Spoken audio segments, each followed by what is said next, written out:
Oh, one more thing I want to say, y'all. I ended that live too fast. The last live. Uh, when I was in Saudi Arabia, um, like they getting so bold with it now. You feel me? Like me, how I am. When I first see a beautiful girl, like I'm scared. You feel me? I'm scared to talk to her. You feel me? That's just how I always been. You know what I'm saying? Really shy. You feel me? Until I get to know her, or you know what I'm saying? How I act with my friends is not how I act when I see a girl. If you know what I'm saying? Sometimes like a girl is so beautiful to me, I don't know how to talk to them. Really, I don't. Besides complimenting them. So I have to learn them. You know what I'm saying? Like I be scared. I don't know what to say. But in Saudi Arabia, just to give y'all a quick side story to go along with the girl, the American who most likely is dead, got killed in Dominican Republic in the DR.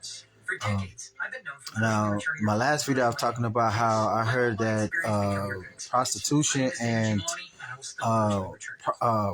sex trafficking is big in the DR. Big.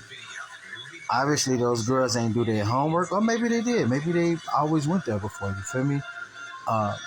But it's big. So women have to know, they have to do a little bit better research. If you know you're beautiful, you got to check those country laws, human right laws and all that, because that matters. Because if your ass go to their country, you in their country. Yeah, you American, but right now America's weak. We're not weak completely, but we're not the power that we used to be. We're declining. You feel me? And you're taking the risk when you're in another country. Dude probably wanted to smash. She wasn't having it because she beautiful as fuck. So some people can't take rejection. You feel me? Like they don't know. They don't. And you've been turned them down. Now they gonna rape you. And when they rape you, it might kill you. You feel me? So you don't talk. But long story short, when I went to Saudi Arabia, there was this beautiful black girl, man, and I was feeling her. But I'm sitting like kind of how I'm sitting right here on this couch, and let me show y'all. The black girl was sitting like not, I wouldn't say right there, but where Pat at in the kitchen behind this counter. That's about the same distance the other girl was sitting at in Saudi Arabia. And we was in the airport and shit like that. I think I had like she might have had a long layover too. I had a long layover as well, maybe like 5 to 7 hours or something like that. Maybe even longer. And rip, Arabs came off in that bitch and sat right next to her. And we looking her dead in her face, everything. It's like she was scared, but like it's like, you know what I'm saying? It's like they all was in on something. Like you get what I'm saying? Like they all had it organized, like the whole airport. Feel me? It's like the black girl knew what time it was, and I felt like being her little Superman. You feel me? Like, man, come sit over here. You good? You feel me? I'm a brother. Like, come over here, girl. What you doing? You feel me? But she grabbed her little blanket and balled up in her little blanket like that, and dude was right there. I mean, like all in her shit, like laying close. I thought he was on her so much. I thought it was like her boyfriend. But then I realized she didn't even know him just by looking at him and stuff. And then how he was acting, like he was trying to tell her with body language to move that blanket. You know what I'm saying? Like he was grabbing at her and shit like that. I'm like, damn, new Arabs ain't having it. And it was in the airport in Saudi Arabia, for real. She was so beautiful, too. I was like, damn, that black girl beautiful as fuck. I wanted to talk to her, but I was scared, you feel me? I didn't know how to come at her, feel me? So I was just watching. And then the Arab guy just came out of nowhere, a little Saudi dude, and was just all over her ass. Like, Yeah, as soon as this nigga leave, excuse my language, y'all. As soon as this nigga leave, you finna get kidnapped, and you already know what time it is. You already know what time it is. As if she was like a hostage. And in a way, she was crying out to me without crying out to me. You feel me? Because the guy was there like, yeah, say it. You're gonna be chopped up. And so it's like she was scared, but you know what I'm saying? Like, I was just like, damn, feel me? And how they had it. And the girl was beautiful as hell, but she wasn't the only one. They had them in sections, you know what I'm saying?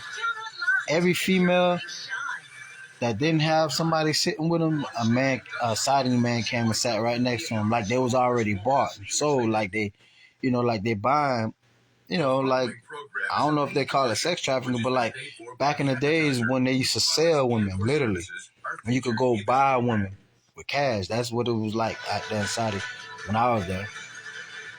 I was like, damn, the black girl was so beautiful. I want, it's like, let me be your Superman. You feel me?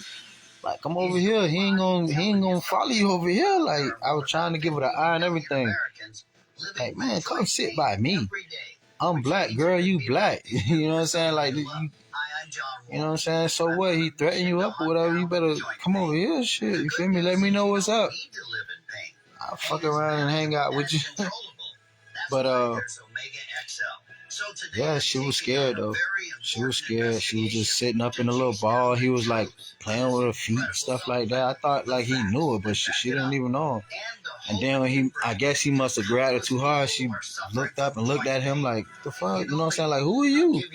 You feel me? And it was weird, yo. It's weird. I can tell she didn't know him though. But yeah, they probably got her though once I left. Once my flight left. She stood there the whole time too, just in her little chair, her own little world, and he came out of nowhere and just sat right next to her. First, when I sat in the chair, she came maybe like a minute, maybe 2 minutes after me. We looked at each other. She was looking at me.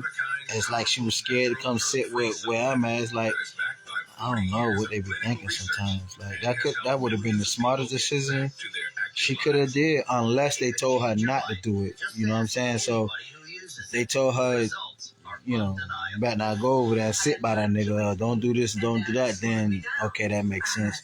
But if they didn't, if she had free will, the smartest thing she could have did was came and sat by me, because now she had that Saudi dude on her ass, boy. That man was desperate too. He was like fiend, like like you could tell when somebody just, I don't know, like his heart was beating different. Like he just was like foaming out the mouth, like he couldn't wait to get her. Like he was just like, oh shit, boy, here we go. Like he was skipping, his heart was skipping beats or something. Like he was just ready for it, bro. Like breathing hard, like he could already imagine it, like raping something or something. Like dude was, I don't know, man. That shit was crazy as fuck. But yeah, they got their own little thing going down there, man. For real, for real. And I just looked at that shit like, damn. Then once we got to Ethiopia, that's when they bombed my ass with them little kids. They put them old real sick ass kids next to me. And that gotta be, you gotta take that serious, because if the kids would have gotten me sick enough, right, I would have had to go to a hospital. And now I see why my grandma, before she died, didn't never like hospitals. Never. And growing up with asthma, I loved the hospital. My favorite hospital was the Hollywood Joe DiMaggio Hospital, because they saved my life so many times. At that time, I had been there more than anybody in my family. You know what I'm saying? For asthma, back to back, not back to back, sometimes back to back, but throughout my whole entire life. So I grew up actually loving the hospitals. I used to love to go sit in there, watch cable TV and shit, eat up all their food and shit, just be in the bed. I used to love that shit, but as I got older, like, nah, you feel me? Because it's really, when somebody convert the hospitals to kill you is different. You feel me? You go in the hospital, your ass might not come back out. You know what I'm saying? They can inject you. You know, needles need to be banned. One moment you healthy, somebody inject you with something. Next moment, yeah, it's out of there. Weak. You feel me? Gone. You feel me? That's why I don't trust sleeping around Pat ass. I go and bolt my door in and shit. You feel me? Like, cause you know he was an EMT guy. He was a paramedic guy. He real good with needles and shit like that. You feel me? You just gotta watch that guy. But at the end of the day, I am human. When he get really high like that, sometimes I get a little concerned because you feel me. I don't need crackers thinking I'm fucking with him or nothing like that. You feel me? Because I know he probably working for them. So I'm trying to, I'm just waiting on my own shit. I ain't, But if he get hurt, they gonna come looking at me because he they guy. You feel me? They helping him and shit. So there's that. But other than that, shit, I don't want nothing to do with him. I think the world would be better without him between us. You feel me? Shit. And that's a God honest truth. I think if his ass something happened to him, the world would be better without him. But I mean, it sounds cruel, but shit, I'm just being real. What you want me to do? Lie, I keep it real like that. But yeah, back to the female. So I was thinking about that in Saudi Arabia. I'm like, damn. So attack. But the thing is, I don't know if that black girl was American or not, but she looked it. She really looked American. She was beautiful as fuck though, but she looked American though. But maybe she wasn't American. I don't know. But the Saudi dude was right there, like, yeah, I bought you. You mine. I swear that's how he was looking at her, like he just. And she looked at him like, what the hell? Like she don't even know him. But he came, sat right next to her, like, bitch, I paid for you. You mine now. You can call whoever you want to call. You can try to run wherever you want to run. You mine. This is Saudi Arabia.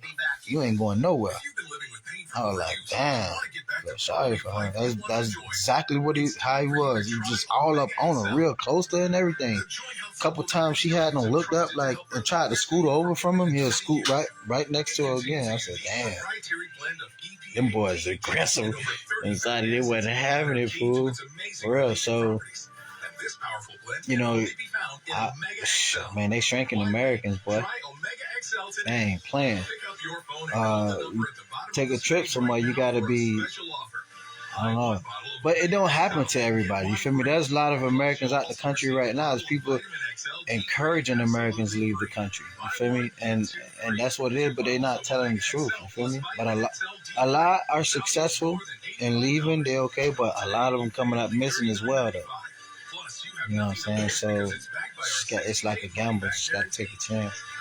But that's all I wanted to say, Oh, he finally coming out the kitchen.